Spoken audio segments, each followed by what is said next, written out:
Em nome do Pai, do Filho e do Espírito Santo. Amém. Ave Maria, cheia de graça, o Senhor é convosco. Bendita sois vós entre as mulheres, bendito é o fruto do vosso ventre, Jesus.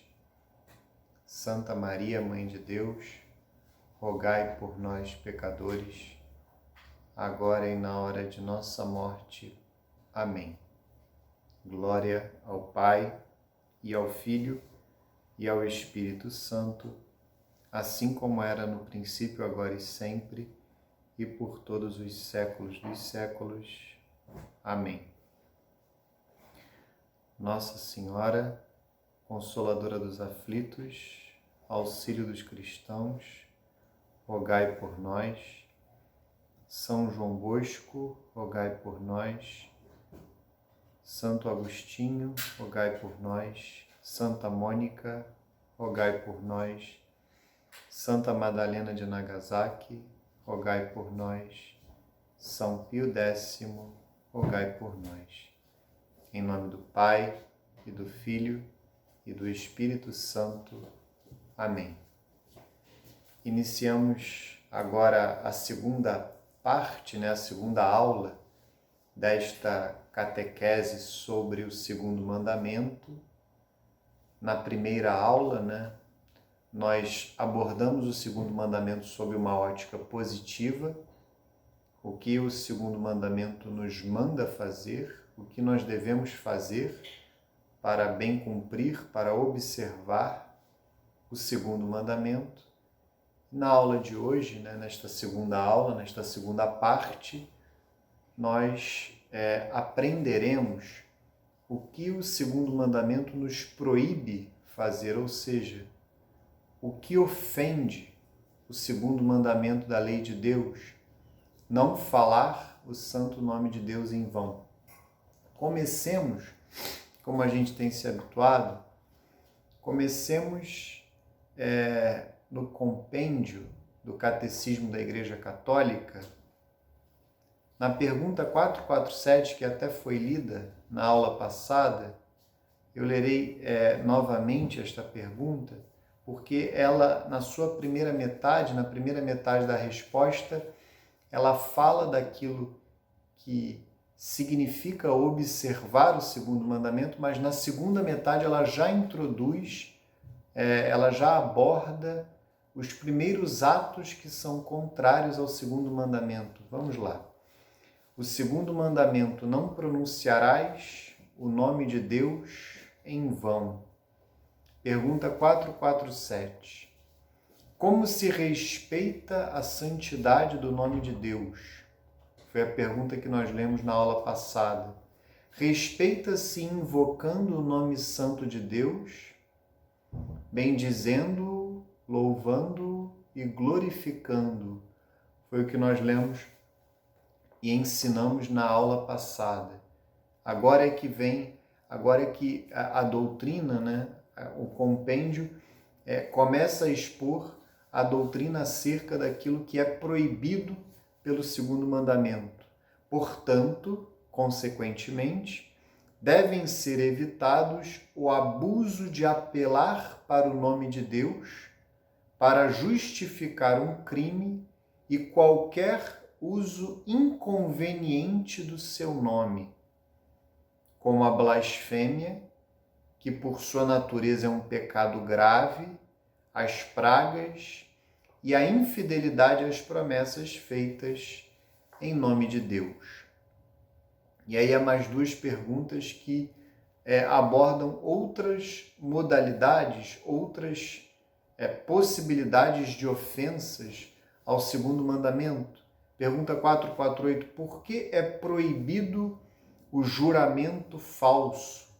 Porque assim se invoca a Deus, que é a própria verdade, como testemunha de uma mentira. E aqui tem uma citação muito bela de Santo Inácio de Loyola: não jurar nem pelo Criador, nem pela criatura, senão com verdade, por necessidade e com reverência. Santo Inácio de Loyola. E por fim a pergunta 449, o que é o perjúrio? Perjúrio é fazer sob juramento uma promessa com a intenção de não a manter ou violar a promessa feita sob juramento.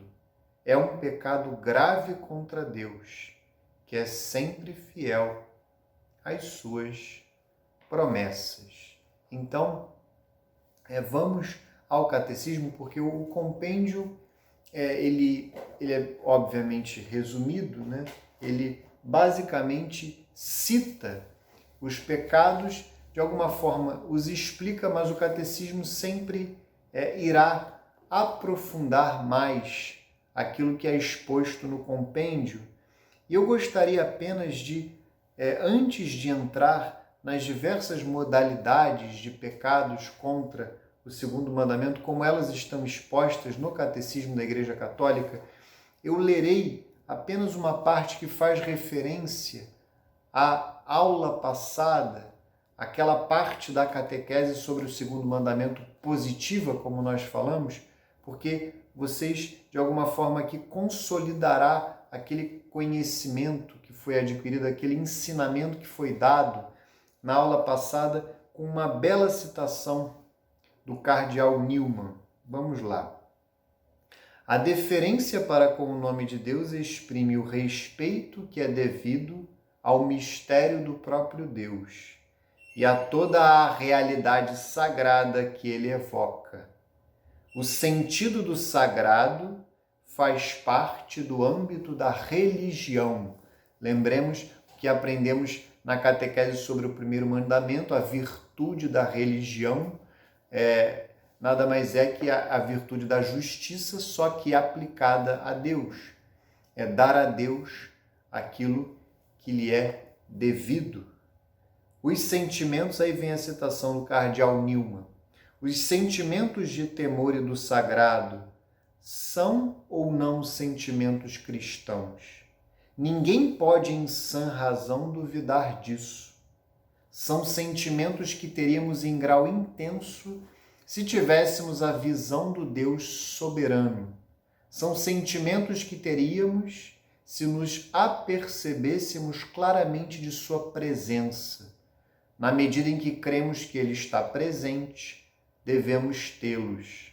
Não tê-los é não perceber, não crer que Ele está presente. Então, aqui o cardeal Newman, de maneira evidentemente muito mais profunda, muito mais bela do que foi falada na aula passada, mas ele fala daquele senso de presença de Deus que tem tudo a ver, está diretamente relacionado com a observância do segundo mandamento da lei de Deus, aquela reverência, senso de presença de Deus, de se colocar na presença de Deus sempre que pronunciarmos o seu nome. Isto deve estar intimamente relacionado àquilo que a boca fala, como está no Evangelho. Nosso Senhor dirá, a boca fala daquilo que o coração está cheio. Então, falar, pronunciar o nome de Deus, imediatamente o meu coração precisa se colocar de joelhos, mesmo que eu não esteja efetivamente numa atitude física de joelhos, em uma oração formal. Independentemente disso, eu devo me colocar interiormente de joelhos, me colocar na presença de Deus. E aí, o catecismo, por isso é que eu fiz questão de ler, o catecismo fala de forma muito clara aquela outra realidade, de que cumprir o segundo mandamento da lei de Deus envolve também a pregação, o testemunho e a própria catequese. Vejamos, o fiel deve testemunhar o nome do Senhor, confessando sua fé sem ceder ao medo. O ato da pregação e o ato da catequese devem estar penetrados de adoração e de respeito pelo nome de nosso Senhor, Jesus Cristo. Então vejam, mais uma vez, apenas para consolidar o ensinamento que foi dado. E agora o catecismo, ele falará de cada uma das ofensas, como nós fizemos na aula do primeiro mandamento. O catecismo explica muito bem as ofensas feitas ao segundo mandamento da lei de Deus. Falemos brevemente de cada uma delas. Vamos lá. O segundo mandamento proíbe o abuso do nome de Deus. O que é isso? Isto é, todo uso inconveniente do nome de Deus, de Jesus Cristo, da Virgem Maria e de todos os santos. Então, vejam, quando falávamos isto na aula passada, este mandamento ele proíbe não somente a irreverência contra o nome de Deus, do Deus unitrino, mas também de Nossa Senhora, dos santos, né? E aqui, é claro, estão incluídos os santos anjos também. As promessas feitas a outrem em nome de Deus empenham a honra, a fidelidade, a veracidade e a autoridade divinas. Devem, pois, em justiça, ser respeitadas. Ser-lhes infiel é abusar do nome de Deus e, de certo modo, fazer de Deus um mentiroso.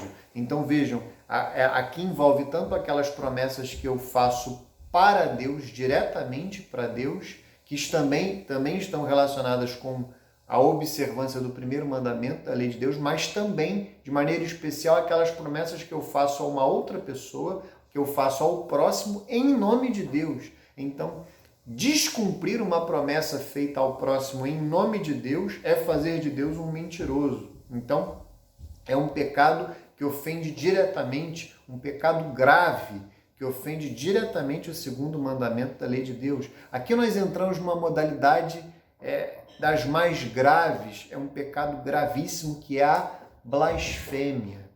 A blasfêmia opõe-se diretamente ao segundo mandamento. Ela consiste em proferir contra Deus, interior ou exteriormente, palavras de ódio, de ofensa, de desafio, em falar mal de Deus, faltar-lhe deliberadamente com o respeito ao abusar do nome de Deus. São Tiago reprova os que blasfemam contra o nome sublime de Jesus, que foi invocado sobre eles. A proibição da blasfêmia se estende às palavras contra a Igreja de Cristo, os santos, as coisas sagradas. É também blasfemo recorrer ao nome de Deus para encobrir práticas criminosas, reduzir povos à servidão, torturar ou matar. O abuso do nome de Deus para cometer um crime provoca a rejeição da religião. Então vejam que a blasfêmia é um pecado que ele pode ser assumido de diversas formas, interior ou exteriormente. Então, eu posso pecar por blasfêmia, e gravemente, porque é um pecado quase sempre grave. Em geral, em regra, a blasfêmia é um pecado grave, é um pecado gravíssimo, mas eu posso pecar por blasfêmia interiormente, com um ato meramente interior. E aí eu dou um exemplo que é um exemplo importante, porque está nas mídias, digamos assim, aqueles vídeos, por exemplo, que aqueles pseudo-humoristas do Porta dos Fundos fazem, e já fizeram dezenas e dezenas de vezes, configuram de maneira muito clara, além de uma ofensa direta ao primeiro mandamento da lei de Deus, mas configuram também de maneira muito clara um pecado de blasfêmia. O Catecismo Romano, o Catecismo de São Pio X, eles chegam até a citar de maneira expressa o escárnio, essa irreverência para com o nome de Deus, para com a pessoa de Deus, através do escárnio, através do humor, de um pseudo-humor, evidentemente, de um falso humor. Então, este tipo de ato é uma blasfêmia. Este ato que praticam esses rapazes do Porta dos Fundos há muitos anos é claramente um pecado de blasfêmia. A blasfêmia é contrária ao respeito devido a Deus e a seu santo nome. É em si um pecado grave. Vejam que o Catecismo da Igreja Católica ele diz, é em si um pecado grave. O Catecismo de São Pio X chamará de um pecado horrível, gravíssimo. Então a blasfêmia, ela sim, sem dúvida, ocupa um lugar especial nestas ofensas ao segundo mandamento da lei de Deus. Depois da blasfêmia, o catecismo explicará a respeito das pragas. As pragas que fazem intervir o nome de Deus sem intenção de blasfêmia são uma falta de respeito para com o Senhor. Então vejam que, no caso das pragas, a pessoa ela não tem a intenção de blasfemar, ela não tem a intenção de ofender, de desprezar, de escarnecer de Deus. Nós poderíamos citar um exemplo de uma pessoa que dá uma topada num paralelepípedo na rua e naquele momento ela pragueja, e pragueja com o nome de Deus, com o nome de Nossa Senhora. Quantas pessoas, isso é notório até em pecados sexuais, quantas pessoas ofendem a Deus em pecados sexuais ou diante de uma situação em que sentem atração por alguém e proferem o nome de Deus naquele momento. Então vejam que há também, atrelado às ofensas contra o segundo mandamento, há também um mau hábito. E isso deveria ocupar o ensinamento dos nossos sacerdotes, dos pastores das almas e também, é claro, nosso, dos catequistas, porque, de fato, muitas pessoas elas têm um mau hábito de falar o nome de Deus em toda e qualquer situação de uma forma irreverente. Isso não há limite. Quando uma pessoa adquire este mau hábito, é muito evidente a quantidade de vezes em que ela pronuncia o nome de Deus sem o devido respeito, sem a devida adoração, sem a devida reverência. Então, esta praga, muitas vezes, ela pode surgir num momento de reclamação, num momento de lamúria, de murmuração, em que a pessoa nem fala de maneira intencional para ofender a Deus, mas ela reclama. Nossa Senhora, então, meu Deus. Então, é evidente que nós precisamos, isso é algo que cada um de nós mesmos, eu mesmo, nós precisamos todos fazer um exame de consciência. Se no nosso dia a dia não se tornou um mau hábito para nós a pronúncia do nome de Deus em situações em que ele não deveria ser pronunciado, em que ele não deveria ser escrito, em que ele não deveria ser falado. Então, cabe a nós um exame de consciência, mesmo sem a intenção de blasfêmia. Será que eu abuso do nome de Deus? Será que eu falo do santíssimo nome de Deus, de Nossa Senhora, dos anjos e dos santos, em momentos nos quais eu não deveria falar? Cabe a nós, cabe a cada um de nós fazer um exame de consciência a esse respeito. O catecismo continuará. O segundo mandamento proíbe também o uso mágico do nome divino. O nome de Deus é grande, lá onde for pronunciado, com o respeito devido à sua grandeza e à sua majestade. O nome de Deus é santo, lá onde for proferido com veneração e com temor de ofendê-lo. Essa citação é do nosso pai, do nosso padroeiro, Santo Agostinho. Então vejam que aqui Santo Agostinho ele coloca critérios. Isso, atrelado ao nosso exame de consciência, é algo que nos orientará quando nós devemos pronunciar o nome de Deus, o santo nome de Deus. Eu lerei novamente. O nome de Deus é grande, ou seja, ele é honrado de fato, lá onde for pronunciado com o respeito devido à sua grandeza e à sua majestade. Em segundo lugar, o nome de Deus é santo, santificado, lá onde for proferido com veneração e com temor de ofendê-lo. Essas são as palavras de Santo Agostinho. Vejam que antes o catecismo fala de um uso mágico. De alguma forma, o uso mágico está relacionado com a praga, com o praguejar, só que num sentido inverso. Então, é errado, é pecado também contra o segundo mandamento, qualquer tipo de uso mágico, eu diria, supersticioso do nome de Deus, é algo próprio do paganismo.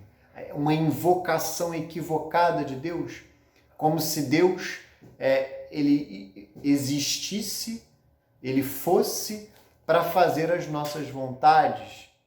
Não somos nós que devemos fazer a santa vontade de Deus, é Ele que deve, sempre que invocado, fazer a nossa vontade. Então observem que essa é uma mentalidade tipicamente do paganismo, tipicamente supersticiosa e também ofensiva, não somente do primeiro mandamento, mas também do segundo mandamento da lei de Deus, o uso mágico do nome de Deus.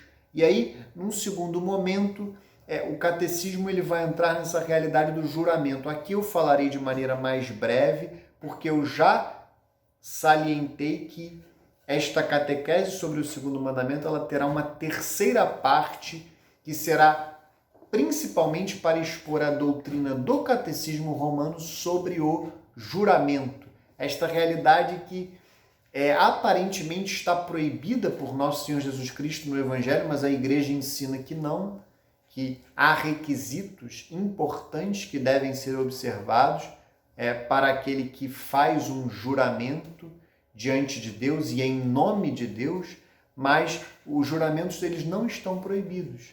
Eles não ofendem por si mesmos o segundo mandamento da lei de Deus. Então isso nós veremos de maneira mais detida na última parte desta catequese sobre o segundo mandamento. Mas o catecismo da Igreja Católica ele entra também nessa questão ao diferenciar o juramento falso do perjúrio, que são duas ofensas ao segundo mandamento da lei de Deus. E o catecismo vai diferenciá-las justamente a partir do parágrafo 2150. Vamos lá. O segundo mandamento proíbe o juramento falso. Fazer juramento ou jurar é invocar a Deus como testemunha do que se afirma. É invocar a veracidade divina como garantia de nossa própria veracidade.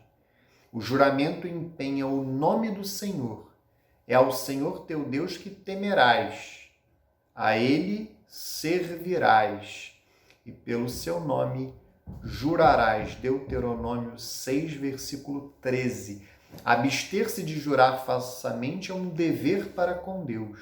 Como Criador e Senhor, Deus é a regra de toda a verdade. A palavra humana está de acordo com Deus ou em oposição a Ele, que é a própria verdade.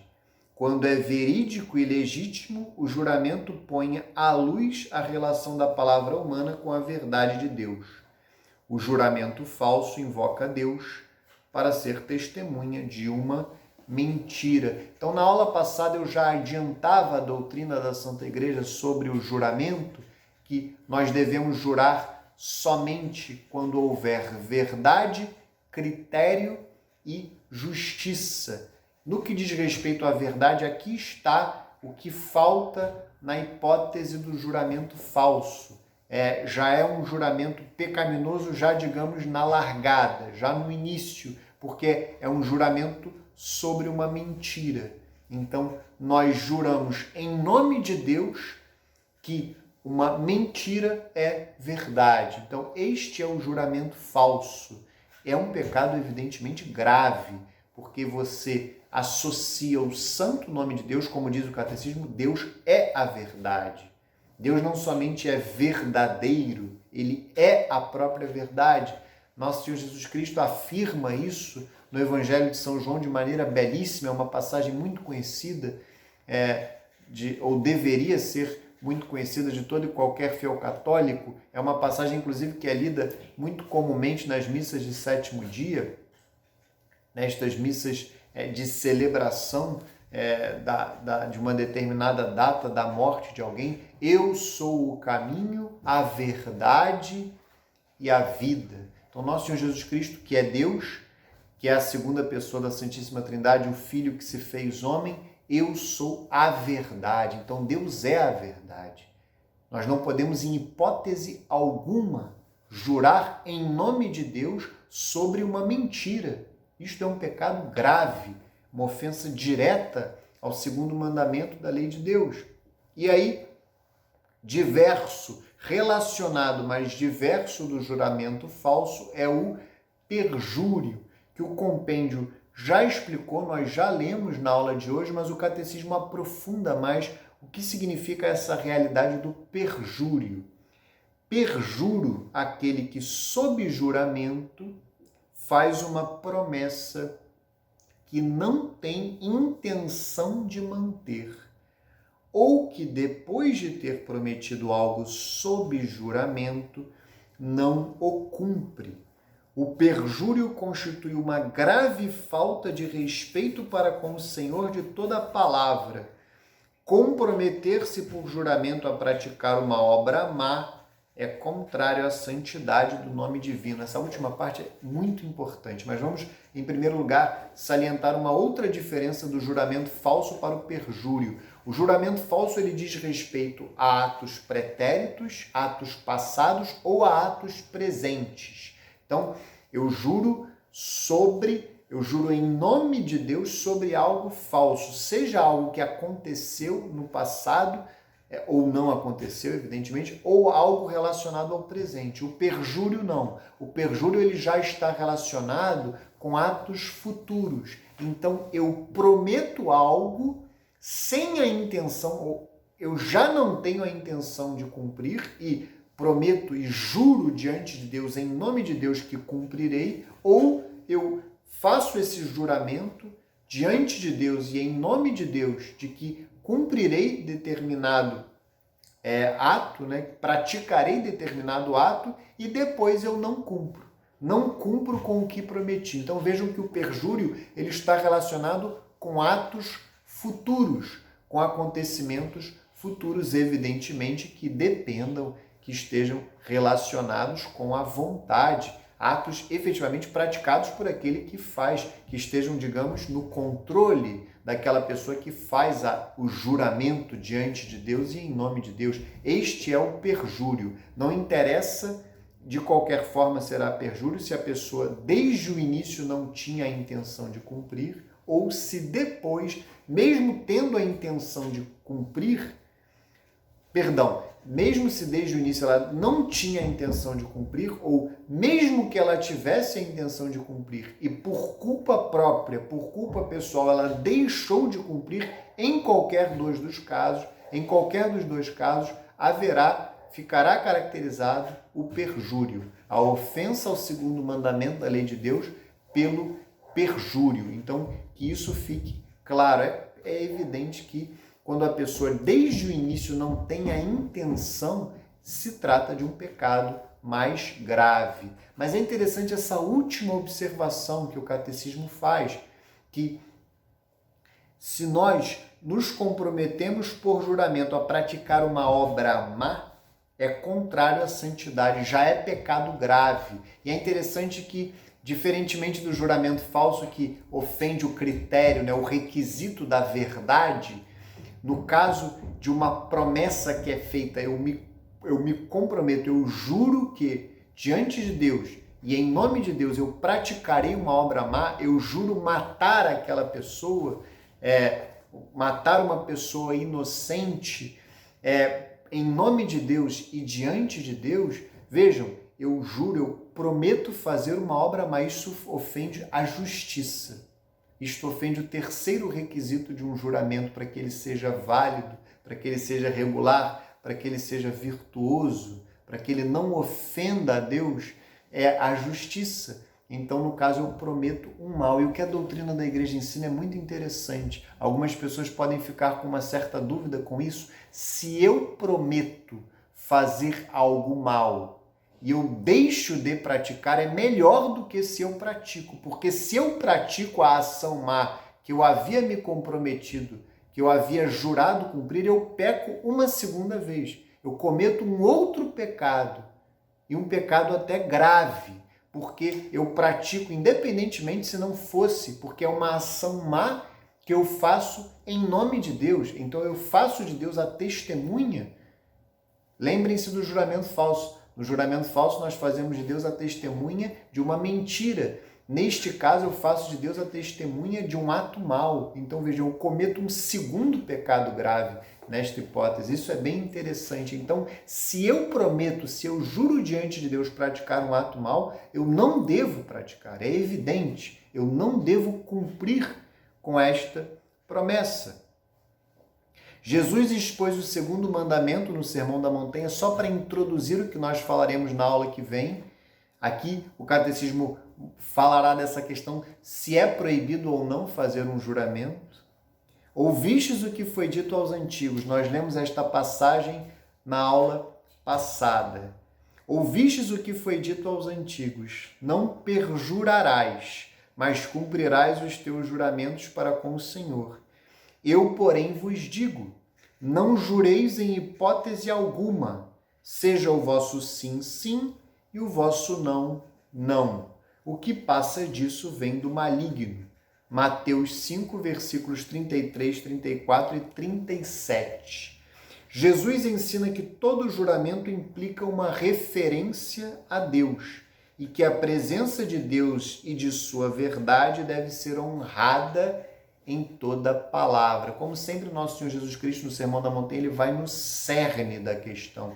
Como eu tenho dito em todas as aulas, ele leva o mandamento ao seu pleno cumprimento. Ele leva a lei à sua perfeição, ao seu sentido original, ao seu pleno cumprimento. Ele vai na raiz. Então, vejam, o catecismo aqui é muito preciso. Jesus ensina que todo juramento implica uma referência a Deus e que a presença de Deus e de sua verdade deve ser honrada em toda palavra. Nós desenvolveremos melhor esta questão quando falarmos do 8º mandamento da lei de Deus, não levantarás falso testemunho. A mentira, em qualquer circunstância, é um pecado, ofende a lei de Deus. A discrição em recorrer a Deus na linguagem caminha de mãos dadas com a atenção respeitosa à sua presença, testemunhada ou desprezada, em cada uma de nossas afirmações. Ou seja, eu estou sempre na presença de Deus. Eu não saio da presença de Deus. Aquele senso de presença de Deus. Se a pessoa se reconhece na presença de Deus, ela tem um cuidado todo especial por cada palavra que ela profere, por tudo aquilo que ela fala, pela verdade, pela veracidade daquilo que ela fala. Vejam por que a igreja ensina que o juramento ele não está proibido. Por que a igreja ensina? É São Paulo, na realidade, a partir de São Paulo, ou seja, a partir ainda do ensinamento dos apóstolos, exposto na Sagrada Escritura e que foi ensinado assim desde sempre pela Sagrada Tradição, o juramento ele não foi proibido por completo por nosso Senhor Jesus Cristo. É isso que o catecismo, é isso que a doutrina exposta no catecismo nos ensinará nos parágrafos 2154 e 2155. Seguindo São Paulo, a tradição da igreja entendeu que as palavras de Jesus não se opõem ao juramento quando é feito por uma causa grave e justa, por exemplo, perante um tribunal. O juramento, isto é, a invocação do nome de Deus como testemunha da verdade, não se pode fazer, a não ser na verdade, no discernimento e na justiça. Então vejam que aqui, só para que vocês saibam, a passagem, a gente inclusive lerá essa passagem na próxima parte desta catequese, na próxima aula, Carta de São Paulo, a segunda carta de São Paulo aos Coríntios, capítulo 1, versículo 23, Carta de São Paulo aos Gálatas, capítulo 1, versículo 20. E esta regra aqui, que fala dos 3 requisitos que nós exporemos à luz do Catecismo Romano para que um juramento seja válido, para que um juramento seja aceitável, seja um ato de virtude, a verdade, o discernimento ou critério e a justiça, eles estão expostos no Código de Direito Canônico, no cânon 1199. A santidade do nome divino exige que não se recorra a ele para coisas fúteis. Aqui é a questão do critério, do discernimento, da gravidade da questão sobre a qual eu faço um juramento. e não se preste juramento em circunstâncias suscetíveis de interpretá-lo como uma aprovação do poder que o exigisse injustamente. Quando o juramento é exigido por autoridades civis ilegítimas, pode-se recusá-lo. Deve ser recusado quando é pedido para fins contrários à dignidade das pessoas ou à comunhão da igreja, é o caso quando se ofende a justiça do juramento. Então, nós encerramos aqui esta segunda aula acerca do segundo mandamento da lei de Deus. Na aula de hoje, nós tratamos daquilo que ofende o segundo mandamento da lei de Deus e, como eu falei, nós teremos uma terceira aula na qual falaremos do que o Catecismo Romano ensina a respeito do juramento, justamente do tema que encerrou a aula de hoje. Então, só para consolidarmos, então, o ensinamento que foi dado na aula de hoje, eu lerei apenas uma pergunta apenas, duas perguntas, melhor dizendo, do Catecismo de São Pio X, na qual São Pio X ele vai elencar tudo aquilo que ofende o segundo mandamento da lei de Deus. E observem que na aula que vem, então, eu já adianto, eu darei a próxima aula a partir do Catecismo Romano e com algumas citações do Catecismo de São Pio X, tá bom? Então, estas duas perguntas que eu lerei aqui, de alguma forma, serão uma ponte entre a aula de hoje e a próxima aula, quando nós nos deteremos de maneira mais profunda, porque o Catecismo Romano ele ensina isso de maneira muito mais profunda, esta questão do juramento. Será um apêndice. Na realidade, estas duas aulas, tanto a aula anterior que falou do mandamento sob uma ótica positiva, como esta aula que falou do mandamento sob uma ótica mais negativa, elas já são suficientes para uma boa catequese a respeito do segundo mandamento. Mas eu tentarei, dentro da maior parte dos mandamentos ou da sua totalidade, ter uma terceira parte, um apêndice, para que a gente aprofunde alguma questão importante. Nesse caso, será esta questão do juramento. Vamos lá, Catecismo de São Pio X, na página 75, a pergunta 372. Que nos proíbe o segundo mandamento? Não tomar seu santo nome em vão. O segundo mandamento, não tomar seu santo nome em vão, proíbe-nos, primeiro, pronunciar o nome de Deus sem respeito. Segundo, blasfemar contra Deus, contra a Santíssima Virgem ou contra os santos. Terceiro, fazer juramentos falsos ou desnecessários ou proibidos desta ou daquela maneira. Então, este é um resumo do que nós vimos na aula de hoje. E com relação a essa questão da irreverência que eu falava com relação à pronúncia do nome de Deus de maneira irreverente, vejam que São Pio X dirá na pergunta 373, será a última pergunta lida nesta aula. O que quer dizer pronunciar o nome de Deus sem respeito? Pronunciar o nome de Deus sem respeito quer dizer pronunciar este santo nome e tudo que se refere de modo especial ao próprio Deus, como o nome de Jesus Cristo, de Maria e dos santos, com ira, por escárnio ou de outro modo, pouco reverente. É importantíssimo que cada um de nós, em cada uma dessas aulas, é fundamental que todos nós façamos um profundo exame de consciência daquilo que eventualmente nós fazemos e já temos como hábitos arraigados que podem ofender diretamente ou mesmo que indiretamente a lei de Deus. Viva Cristo Rei, salve Maria Santíssima, Consoladora dos aflitos, auxílio dos cristãos, viva São João Bosco, Santo Agostinho, Santa Mônica, Santa Madalena de Nagasaki, São Pio X. Em nome do Pai, e do Filho, e do Espírito Santo. Amém.